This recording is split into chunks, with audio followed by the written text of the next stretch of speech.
A global financial crisis is still upon us. Nothing has changed from what happened back in 2008. All of the problems are still there, and many have been exacerbated. I will tell you why today this financial crisis isn't over.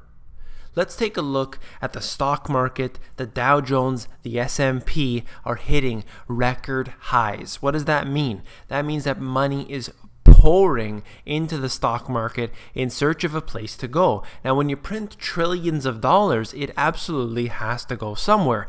And it has been showing up in the equities markets. That I can absolutely not deny. Now, there may be excellent stocks that over the past few years, people have been profiting from. I tell this to my clients in all my consultations. You can make money off the stock market, but it is a very risky game. You have to know what you're doing, and always you will need to basically play that risk reward scenario, and you will be playing in their game, because guys like Warren Buffett, they know before the crashes, so they pull out, so they feel confident pouring billions of dollars in.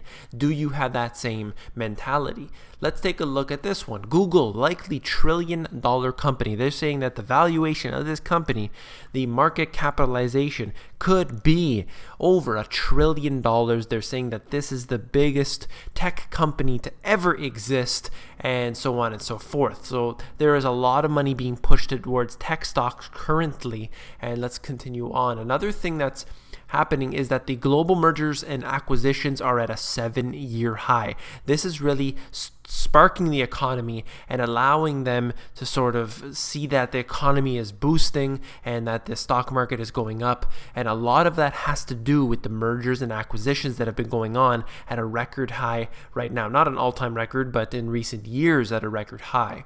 Let's take a look at this.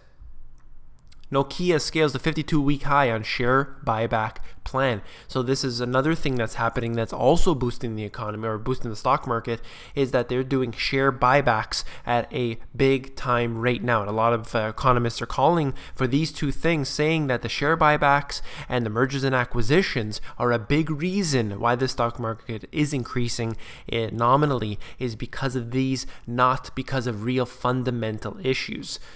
Now, this is what concerns me. Fed kicks off the dollar squeeze as Janet Yellen turns hawkish. So they're saying that they printed up $3.5 trillion, bought some garbage bonds, and that they cut the interest rates down all the way. My concern is this, something I talked about in my book and something that I basically talked about in all my consultations, I'm on videos, you've seen it here, is that as soon as these interest rates begin to rise, you're going to have mass foreclosures existing.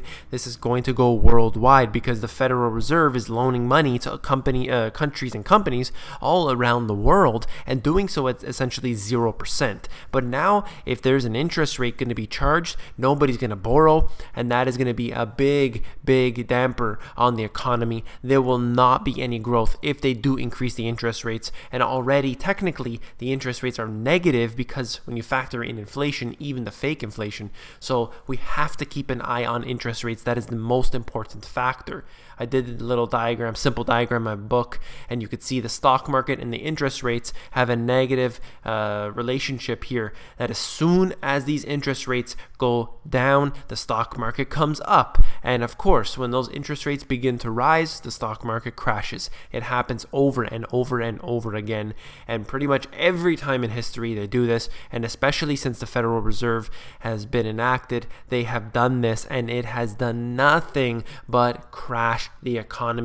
And take a look at what's happening right now. The economy is really, the stock market, I should say, is overheating, and it seems like as soon as they bring these interest rates to a higher level, we're going to have another crash. Let's keep an eye on the interest rates specifically. I hope that you like this video and that you're sharing all of my videos. I appreciate that. I see when you share them. Thank you very much. Thank you for those who have purchased the Money GPS GPS, and it really helps me out a lot. The insiders, I should mention, is I just got the bill again today, and basically that you have to continuously, as the subscribership grows, you have to pay more. So I just got a nice little bill. But regardless, I want to thank all those who have joined up on the insiders and who have given me the praise on there. I really appreciate all the kind words that I've been getting from the insiders. So if you want to get in touch with me, that is the best place. So it is themoneygps.com at the bottom. You scroll down there and you fill in your email address, and you get occasional emails from me with short, concise info.